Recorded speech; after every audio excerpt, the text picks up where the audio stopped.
தேனி மாவட்டம் கம்பம் பகுதியில் உள்ள ரேஷன் கடைகளில் எம்எல்ஏ ஜெகநாத் மிஸ்ரா திடீர் ஆய்வு மேற்கொண்டார்.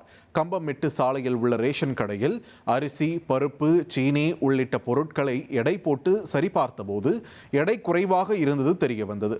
அருகில் உள்ள மளிகை கடையின் எடை இயந்திரத்தில் சரிபார்த்த போதும் எடை வித்தியாசம் இருந்தது. இதையடுத்து ரேஷன் கடை விற்பனையாளரை எச்சரித்த எம்எல்ஏ தொடர்ந்து எடை குறைவாக பொருட்கள் வழங்கப்பட்டால் கடும் நடவடிக்கை எடுக்கப்படும் என்று தெரிவித்தார். மேலும் அரசு நிர்ணயித்த நேரத்தில் ரேஷன் கடைகள் திறக்கப்படுவதில்லை என்றும் பொதுமக்கள் புகார் தெரிவித்தனர். இதுகுறித்து உரிய நடவடிக்கை எடுக்கப்படும் என்று அவர் உறுதியளித்தார்.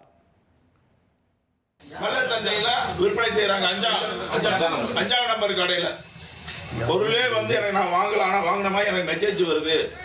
கள்ளச்சந்தையில பொருளை விற்பனை செய்யறாங்கன்னு வராங்க. எனக்கு திருத்திக்கங்க, இல்லைன்னா ஜெயிலு தான். எந்த ஜெயிலும் முடிவு பண்ணிக்க.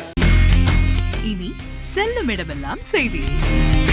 தந்தி டிவியின் வாட்ஸ்அப் சேனலை ஃபாலோ பண்ணினா செல்ல இருக்கும் இடமெல்லாம் செய்தி.